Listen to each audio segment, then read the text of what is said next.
Saudaraku sekalian, ada semacam kecemasan atau galau, kegusaran di dalam hati saya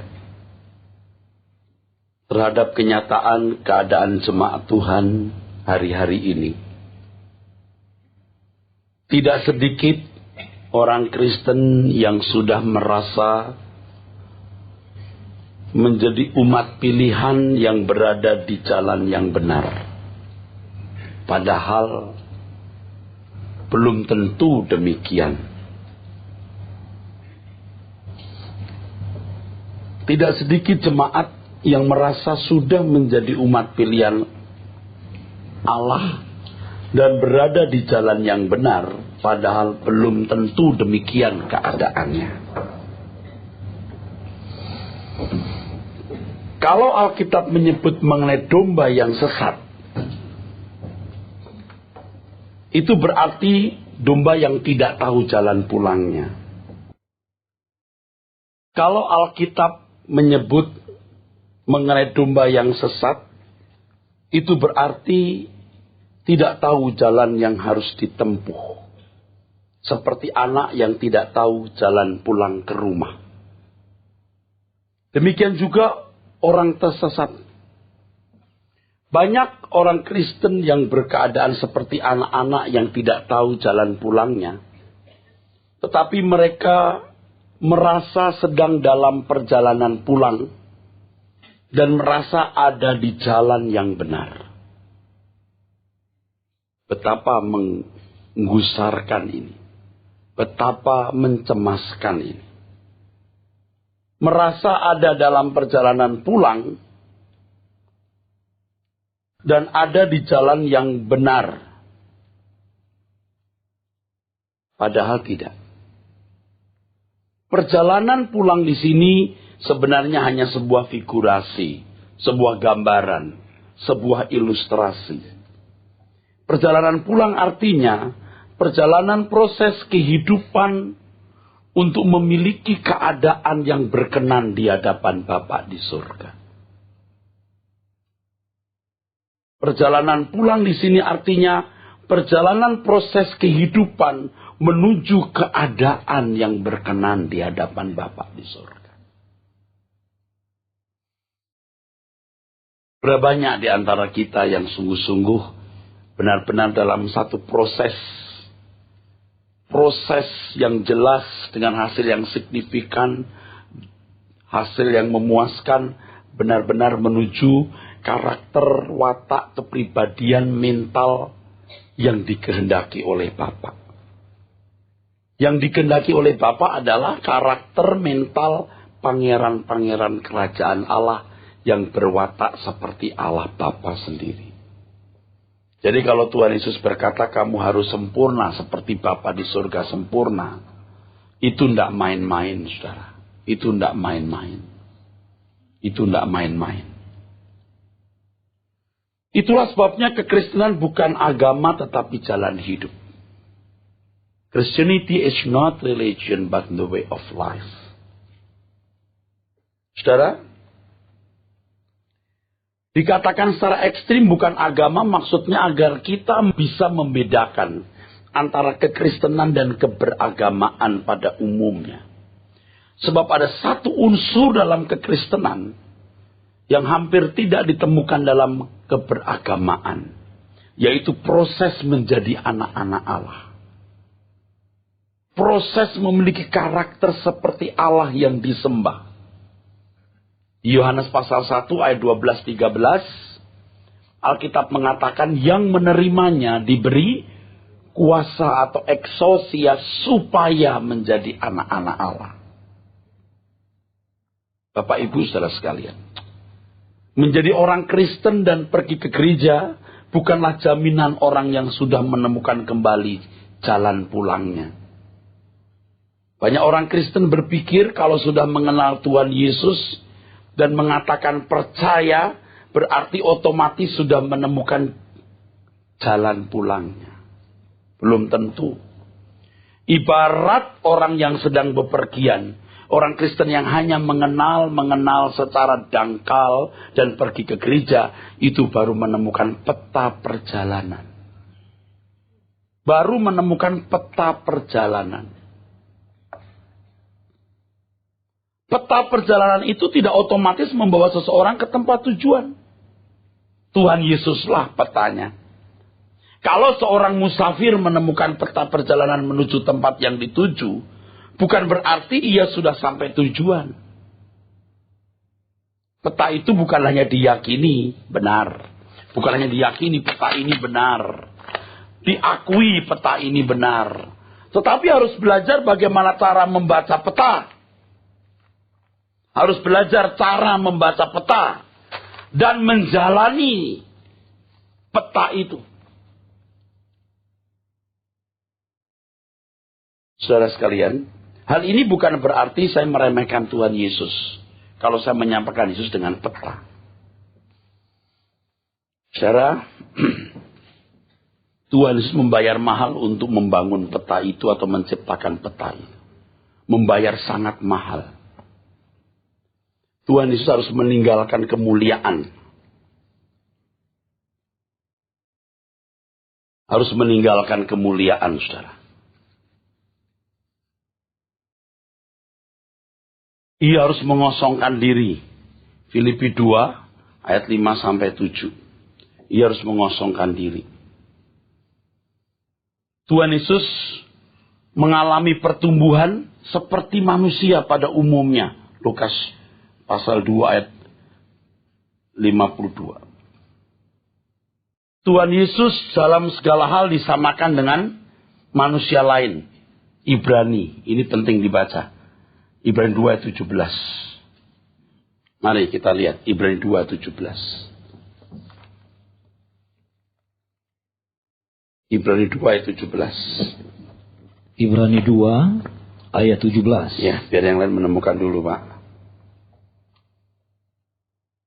Silahkan. Ibrani 2 ayat 17, demikian firman Tuhan. Itulah sebabnya, maka dalam segala hal, ia harus disamakan dengan saudara-saudaranya, supaya ia menjadi imam besar, yang menaruh belas kasihan dan yang setia kepada Allah, untuk mendamaikan dosa seluruh bangsa. Oke. Dalam segala hal ia disamakan dengan manusia. Lalu sampai ke salib. Sampai ke salib. Ini perjuangan yang luar biasa. Dari lahir, meninggalkan kemuliaan, mengosongkan diri, betul-betul menghampakan diri, dalam segala hal disamakan dengan manusia. Dia bertumbuh seperti manusia lain, bukan bertumbuh secara ajaib. Mengalami pencobaan, godaan, dan segala tantangan yang bisa menjatuhkannya dalam dosa. Tapi Tuhan Yesus telah menunjukkan perjalanan hidup sebagai pangeran kerajaan Allah. Itu petanya. Itu peta. Dia harus mengukir peta dalam hidup. Nah, oleh sebab itu kita jangan hanya melihat kematian Tuhan Yesus di kayu salib. Jangan hanya fokus ke sini. Memang ini puncak dari karya keselamatan Tuhan Yesus. Dengan kematian Tuhan Yesus di kayu salib, dosa kita bisa dihapus, hubungan yang putus dengan pencipta Sang Bapa bisa dihubungkan kembali. Dia membeli kita, ya, dengan harga yang lunas dibayar. Kita direbut dari tangan kuasa gelap, dipatahkannya kutuk dosa. Tetapi saudaraku sekalian, jangan hanya terpancang di sini, tetapi lihatlah bagaimana Tuhan juga telah mengukir peta. Hidupnya itulah petanya. Inilah pangeran kerajaan Allah. Dan ingat tadi saya katakan, Christianity is not religion but the way of life. Dalam kekristenan yang penting proses menjadi pangeran-pangeran kerajaan Allah. Bagaimana menjadi anak-anak Allah yang berwatak, bermental, berkarakter, berkepribadian seperti Allah Bapa.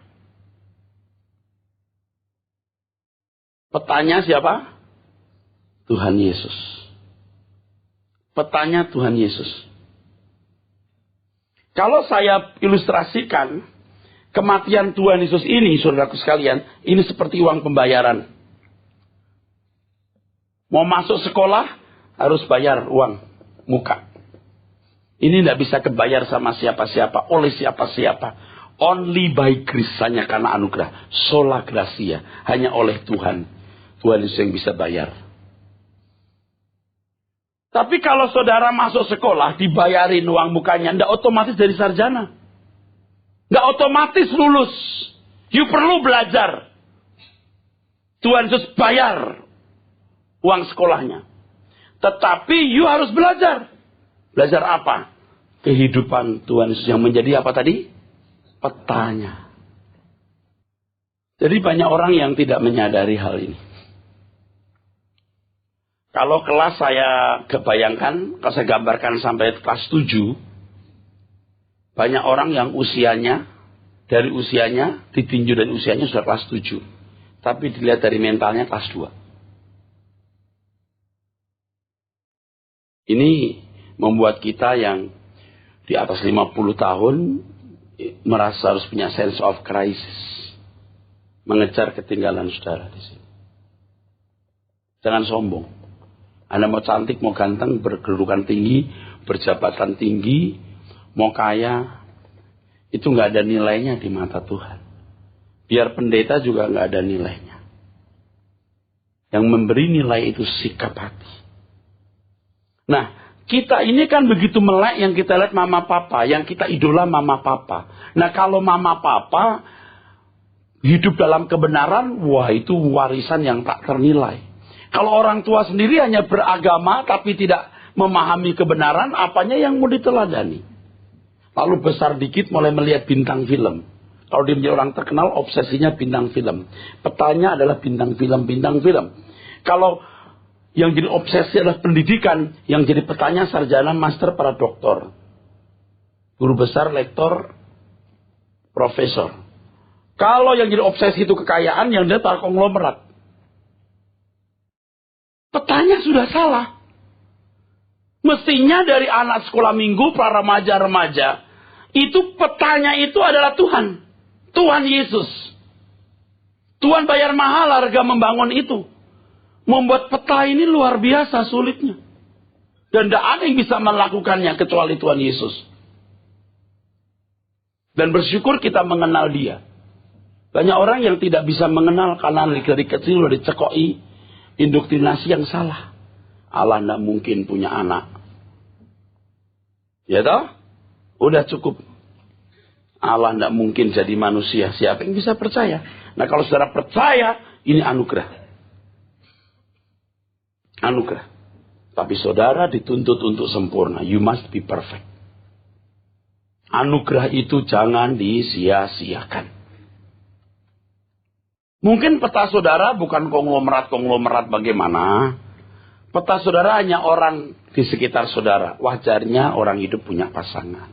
Wajarnya punya anak. Wajarnya mesti punya rumah. Rumahnya mestinya ya yang bagus. Wajarnya itu pun peta. Itu pun peta. Walaupun tidak dalam bentuk ekstrim, biasa-biasa. Tetap peta. Sampai orang tidak lihat peta yang sesungguhnya yang harus dikenakan. Kalau Anda tidak mengerti peta ini, Anda tidak ngerti perjalanan pulang. Anda nggak tahu jalannya. Jadi orang ke gereja, dari Kristen itu sudah jaminan mengenal perjalanan pulang. Perjalanan pulang tadi adalah satu proses kehidupan di mana orang semakin menjadi pribadi yang berkenan. Sebab Bapa di surga mau menemukan orang-orang yang menerima Yesus betul-betul berkualifikasi, berwatak, berkualitas sebagai pangeran-pangeran kerajaan surga. Dan teladannya, contohnya, petanya adalah Tuhan Yesus. Waktu kita tambah singkat, saudara. Saya gentar untuk satu hal ini. Saya pribadi benar-benar gentar. Saya orang yang sangat sibuk. Benar-benar sibuk. Tetapi kesibukan saya tidak menenggelamkan kegentaran saya. Saya gentar. Kalau saya berhadapan muka dengan muka, apakah aku berkualitas sebagai pangeran kerajaan Allah? Justru orang-orang yang punya brand image baik seperti saya, pendeta ini, bisa lebih buta, bisa lebih picek, bisa lebih tidak mengenal diri. Karena sudah dapat penilaian yang baik dari manusia. Padahal Tuhan tidak pusing dengan penilaian manusia.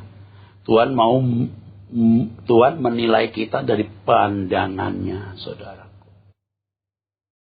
Kalau kelas hidup ini dibagi 7 kelas. Kira-kira saudara sekarang di kelas berapa? Karena nggak naik kelas, mestinya udah kelas 7, masih di kelas 2. Ini nggak main-main loh, ucapan saya ini nggak main-main loh. Anda jangan anggap remeh apa yang saya katakan ini. Jangan main-main. Jangan cengar-cengir lalu anggap saudara ini kemurahannya. Awas, ini perkara yang luar biasa. Ini hal yang luar biasa ini. Tuhan Yesus harus memikul salib menanggung dosa manusia dan memenangkan pergumulan untuk taat. Taat tanpa syarat kepada Bapa. Dengan keberhasilannya, maka ia menjadi pokok keselamatan bagi mereka yang taat. Ibrani 5 ayat 7-9. Ibrani pasal 5, kita mulai, saudaraku, dari ayat yang ke-7. Ibrani 5 ayat 7-9. Dalam hidupnya sebagai manusia, ia telah mempersembahkan doa dan permohonan dengan ratap tangis dan keluhan kepada Dia yang sanggup menyelamatkannya dari maut. Ya, sebentar, nanti kita lanjutkan. Ketika saya berkhotbah tentang pergumulan Tuhan Yesus, bahwa Dia bisa bersalah, bahwa Tuhan Yesus bisa berdosa, ada beberapa komplain, kritik kepada saya. Mereka berkata, tidak mungkin Tuhan Yesus bisa berdosa. Kenapa tidak bisa? Apakah pernyataan saya menghina Tuhan Yesus, merendahkan dan melecehkan Dia? Justru sebaliknya, tidak. Tuhan Yesus bisa bersalah, bisa berdosa, tetapi tidak bersalah. Dia tidak berdosa. Kalau iblis tahu Tuhan Yesus tidak bisa berdosa, dia tidak akan mencobai beberapa kali. Tuhan Yesus tidak akan menaikkan doa dengan ratap tangis dan keluhan. Sementara dia meratap menangis, berseru kepada Dia yang bisa melepaskan dari maut. Lalu hati kecilnya berkata, Allah, ntar juga saya menang ini, tidak mungkin kalah. Itu bukan Allah yang agung, itu Allah yang licik. Alkitab mengatakan dia sangat ketakutan ketika masuk taman Getsemani. Dan dia dalam kegentaran berkata, kalau boleh Bapa tawani lalu daripadaku. Nyaris dia menjadi pengecut, nyaris. Tetapi diakhiri dengan kalimat, bukan kehendakku yang jadi Bapa, kehendakmu lah. Cool. Nggak mungkin dia sandiwara. Mengukir peta ini penuh perjuangan. Anak tunggal ini kalau gagal, tidak ada anak lain. Ini pertaruhan yang luar biasa, saudaraku. Oleh sebab itu Alkitab berkata, dalam pergumulan kamu melawan dosa, kamu belum sampai mencucurkan darah. Jangan putus asa dalam melawan sinful nature, kodrat dosamu. Jangan kamu menyerah. Jangan punya mental block dan berkata, ya saya masih duniawi, gimana ya? Saya masih manusia yang penuh kelemahan kekurangan. Kapan Anda bisa keluar dari keadaan itu? Ayo, kalau salah bertobat minta ampun. Ayo bangkit lagi. The only word I have to follow Jesus. Satu-satunya dunia yang kumiliki adalah ikut Dia, ikut jejaknya. Mengukir peta ini luar biasa sulitnya. Belum sampai kita mencucurkan darah. Makanya ayo optimalkan semua potensi. Ayo. Jangan sampai kita merasa sedang dalam perjalanan pulang dan di jalan yang benar. Tapi kita tidak pernah pulang. Alkitab mengatakan bahwa debu kembali ke tanah. Tapi roh kembali kepada penciptanya. Pulang kepada penciptanya. Jangan sampai pulang ke tempat lain. Bukan tanpa alasan kalau kitab suci berkata roh yang ditempatkan dalam diri kita diingininya dengan cemburu. Maksudnya Bapa ingin roh itu kembali kepadanya. Tapi keinginan dunia telah menyeret roh dan jiwa manusia ke dalam kegelapan abadi. Ayat berikutnya, Pak. Yang sanggup menyelamatkannya dari maut. Dan karena kesalehannya ia telah didengarkan. Karena kesalehan. Di sini tidak ada semacam dispensasi. Mentang-mentang anak Allah. Enggak. Kalau kamu tidak saleh, kamu kalah. Kalau kamu nggak saleh, kamu tidak bangkit. Kalau Tuhan Yesus gagal, jatuh dalam dosa, matilah. Dan tidak akan dibangkitkan. Tapi karena ketaatannya, kesalehannya, ia dibebaskan dari maut. Dia ada, dia bisa mengalami kebangkitan. Itu kemenangan. Jadi kebangkitan Tuhan Yesus itu kemenangan. Bukti kemenangan Tuhan. Dia bisa mengalahkan iblis. Dengan cara apa? Taat. Jangan Anda pahami kemenangan Tuhan Yesus dibuktikan dengan kebangkitannya, berarti kuasa Allah dahsyat. Tidak.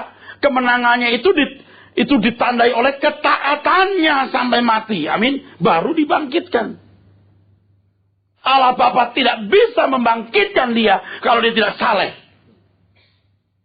Makanya Paulus berkata, yang ku kehendaki mengenal dia, kuasa kebangkitannya, persekutuan dalam penderitaannya, supaya aku sama dengan dalam kematiannya. Akhirnya aku boleh dibangkitkan dari antara orang mati. Itu pergumulan. Aku berjuang, aku mengakhiri pertandingan iman ini. Dan aku percaya mahkota disediakan bagiku. Wah, orang-orang modern dengar khotbah seperti ini bilang, ngomong apa itu Pak? Ya udah, selamat jalan. Kita buktikan nanti kalau Anda mati, saya mati. Kita ketemu enggak? Nah, kita buktikan. Ayo tidak mau bertobat, kita buktikan. Jangan anggap remeh ini. Anda masih punya kesempatan untuk bertobat dan diubahkan oleh Tuhan. Jangan saudara keraskan hati. Banyak kesibukan, banyak kesulitan, banyak hal yang kita harus gumuli. Tapi yang satu ini harus ada prioritas utama hidup kita. Baca berikutnya. Ayat 8. Dan sekalipun ia adalah anak, ia telah belajar menjadi taat. Walaupun dia anak Allah anak. Tetapi dia taat. Terus. Belajar menjadi taat dari apa yang telah dideritanya. Ya, walaupun anak. Saudara harus tahu bahwa untuk memiliki kesucian hidup itu tidak mudah, juga tidak sukar, tapi sangat sukar. Dan tidak dispensasi di situ. Menjaga mulut dari kata-kata yang tidak perlu. Mulut yang suka bocor. Pikiran yang ngeres, mata duitan, mata keranjangan, kedagingan. Melepaskan ini tidak mudah, tidak sukar, tapi sangat sukar. Dan tidak ada dispensasi untuk itu. Kalau ada kemudahan Anda dan saya tidak bertumbuh secara benar. Tidak bertumbuh secara wajar. Demikian pula dalam meraih rezeki atau pemenuhan kebutuhan jasmani.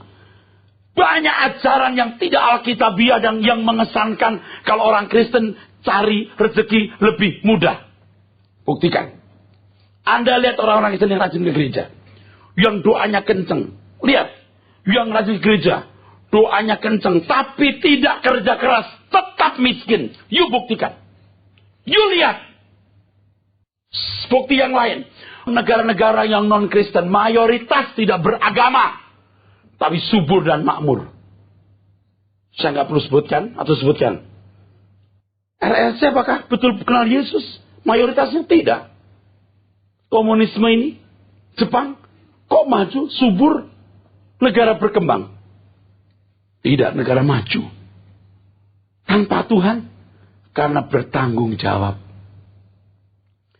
Saya pernah ketemu pengusaha, dan itu bukan satu kali, yang berkata, saya malas terima pegawai orang Kristen. Tuh lihat.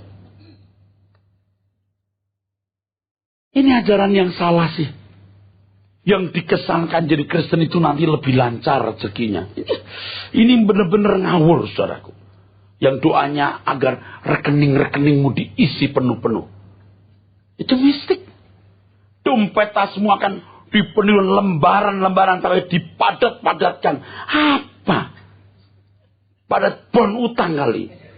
Ini salah. Dan itu menyesatkan.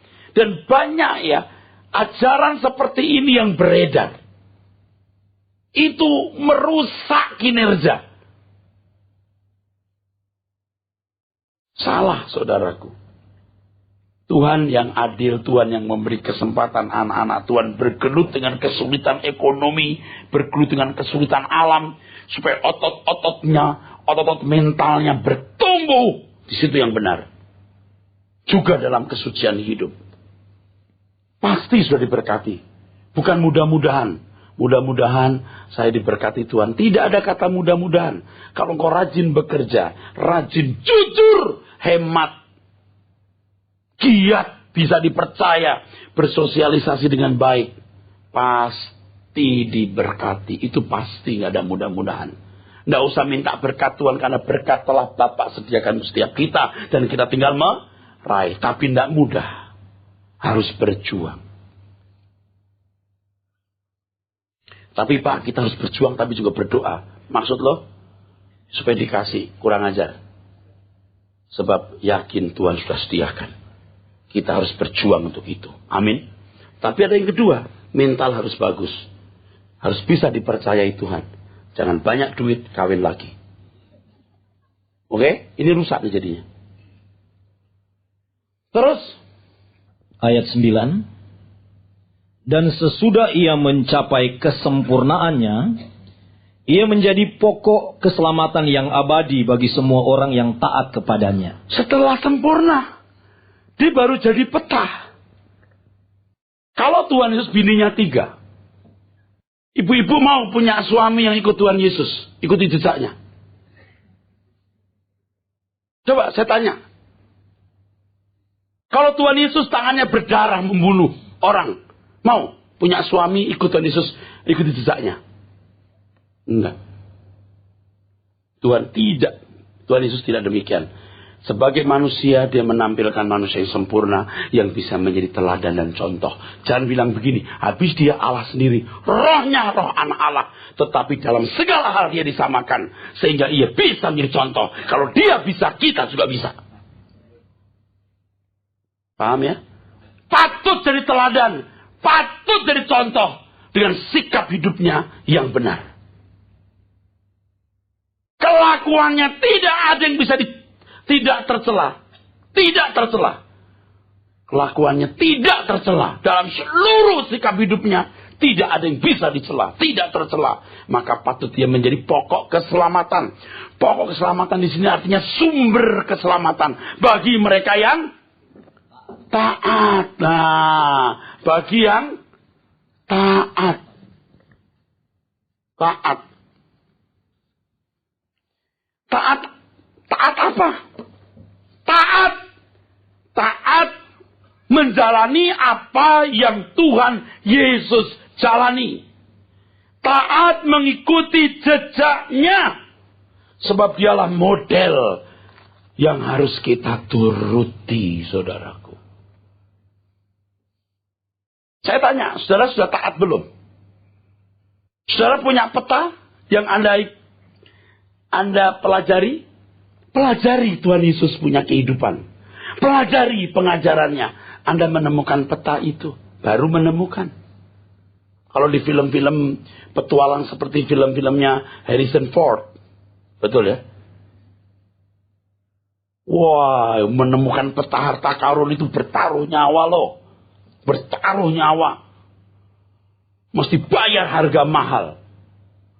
Tapi kalaupun sudah menemukan masih harus membayar mahal untuk sampai ke tempat tujuan. Peta itu nggak bisa dibeli pakai duit. Itu anugerah, gratis. Tetapi menjalani peta itu tidak gratis. Anda harus berusaha. Konyolnya banyak orang Kristen hari ini dapat peta otomatis sampai tujuan. Yang didengar itu hal-hal yang menyenangkan telinga. Yang didengar itu hanya begini, Allah yang baik, Allah yang rahmani dan rahimi, yang penuh kemurahan melindungi menjagai. Amin. Amin. Udah. Amin. Udah, selamat. Amanlah jiwaku. Amanlah jiwaku. Aman. Tapi sekarang lebih luar biasa lagi. Allah luar biasa, saudara. Kamu juga luar biasa. Allah dahsyat, kamu otomatis dahsyat. Katakan kepada sebelahmu, kamu luar biasa. Kamu pemenang, kapan perangnya? Anda tahu nggak itu penyesatan? Lalu nggak ada satu trigger yang mendorong orang belajar mengenal Injil. Betul? Pasti tidak mengenal Injil. Pasti tidak belajar Injil dengan benar. Pasti tidak menggali kekayaan Injil. Dan punya 1001 alasan untuk menghindar belajar firman Tuhan. Tadi pagi saya penyerahan anak di daerah Kalibata. Kan gereja sementara waktu mau dibongkar karena miring, pinjam gedung ke arah Kalibata. Waktu penyerahan anak saya tanya tinggal di mana? Dia jawab apa? Tangerang. Padahal minta ampun jaraknya. Tapi dia setiap minggu, tiap jemaat setia. Dari Tangerang. Saya tanya kepada gembala wilayahnya. Dia jemaat yang rajin. Rajin sekali, Pak. Benar-benar. Itu kalau suara kebenaran itu dari mana? Karawaci. Kerawang. Kemarin hari Sabtu, Kerawang, Pak. Dari Kerawang, Pak, ke sini untuk mendengar seri doa Bapak kami. Coba. Anda pikir Tuhan nggak memperhitungkan orang-orang seperti ini? Kalau saudara punya tugas yang tidak bisa ditinggalkan, jangan tinggalkan tugas itu. Tapi kalau bisa, belajarlah. Karena Injil itu petanya. Kehidupan Tuhan Yesus dan yang diajarkan. Itu petanya. Saudaraku, kebenaran ini akan lebih kuat lagi kalau kita membaca Yohanes 14 ayat 6. Yohanes 14 ayat yang ke-6. Ayat yang sudah sangat populer, saudaraku. Yohanes 14 ayat 6. Demikian firman Tuhan. Kata Yesus kepadanya, Akulah jalan dan kebenaran dan hidup. Tidak ada seorang pun yang datang kepada Bapa kalau tidak melalui aku. Jalan, kebenaran, dan hidup. Kata jalan di sini, saudara. Jalan di sini. Dalam teks aslinya, hodos. Ini paling hebat. Kata ini luar biasa. Hodos. Cacing gitu, huruf aslinya. Hodos. Saudaraku sekalian, kata hodos berarti a road. By implication of progress. The rute. Ini kayak rute kita. Hodos itu rute. Rutenya di mana? Rutenya gimana? Rute. X or distance. Journey. Satu perjalanan petualangan. Jalan di sini lebih menunjuk kepada suatu perjalanan yang harus ditempuh karena memiliki jarak yang panjang atau jauh. Karenanya untuk mencapai tujuan harus ada progres atau kemajuan bertahap perjalanan itu. Kata hodos ini luar biasa. Ini tidak otomatis membawa orang. Harus tahu rutenya. Rute ya. Bahasa Indonesia rute, betul? Ada rute. Ada rute. Hodos itu rute. Akulah rutenya. Tapi hebatnya tidak berhenti sampai di jalan. Tapi juga apa? Kebenaran. Kebenaran di sini dalam bahasa aslinya aletheia. Aletheia. Ini manual book. Anda jadi anak Tuhan, puji Tuhan. Lalu bagaimana menjalani hidup sebagai anak Tuhan? Belajar menjadi pangeran kerajaan surga. Ada manual booknya, Injil. Maka dikatakan Injil kuasa Allah yang menyelamatkan. Orang punya Injil, mengerti Injil, memahami Injil, pasti punya Tuhan Yesus. Anda tidak mengerti Injil, tidak mungkin punya Tuhan Yesus. Nah, bagaimana orang bisa tenang merasa punya Yesus walau tidak tahu Injil? Betapa rusaknya. Betapa bodoh. Sesat. Bodoh. Maka belajar. Lalu kata yang terakhir apa? Hidup. Kata hidup ini dalam bahasa aslinya zoe. Ada kata lain selain zoe, bios. Bios. Bios ini dengan zoe memang tidak ada perbedaan mutlak. Tetapi biasanya bios digunakan untuk makhluk pada umumnya, hewan maupun tanaman. Tapi zoe digunakan khusus untuk manusia anak Tuhan yang hidupnya dibaharui. Hidup yang berkualitas. Akulah jalan, aku rutenya. Lalu gimana taunya? Injil, aletheia. Pelajari hidupku. Aku petanya. Aku kebenaran. Injil itu semacam seperti manual book. Kalau beli alat elektronik, kalau tidak tahu manual booknya, main pencet rusak. Harus ada manual booknya. Tidak ada manual booknya, tidak bisa mengoperasikan. Kok mati? Tiba tancap ke listrik, kutak-kutik. Kok nggak jalan? Harus ada manual booknya. Lalu hidup. Lihatlah hidupku. Hidup yang berkualitas. Bapak, Ibu, saudara sekalian. Kita bersyukur. Kita mengenal Yohanes 14 ayat 6. Yesus Kristus. Sebenarnya khotbah ini walaupun saya mulai dengan doa. Tuhan, minggu ini aku berkhotbah apa? Lalu saya diam, saya depan layar monitor. Ada keyboard untuk saya ketik. Saya sadar hari-hari ini ada sesuatu yang Tuhan munculkan. Berangkat dari satu lagu lama yang jarang dinyanyikan. Ya, ada satu lagu yang jarang dinyanyikan. Lagu itu muncul terngiang. Bunyinya, kalimatnya begini. Tuhan, ku rindu mengatakan padamu, Kaulah segalanya dalam hidupku, mengenal isi hatimu. Aku pun bersyukur. Nah, di sini kalimat di sini. Akulah putramu, putra raja.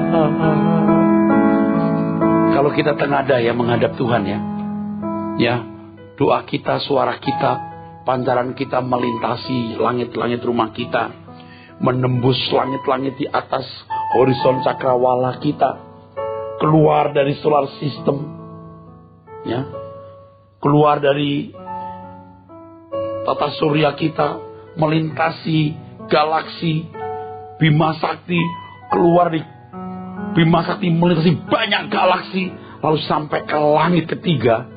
Bukan tidak mungkin doa yang terus akan sampai di sana, lalu menghadap Bapa di surga.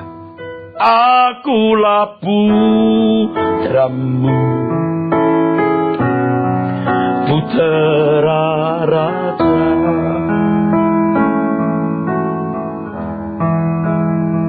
Apapun ku tempuh Tuhan, jangankan membahayakan uangku, kesehatanku, bahkan membahayakan nyawaku pun buat saya tidak masalah. Aku belum sampai mencucurkan darah. apapun kulakukan. Akulah putramu,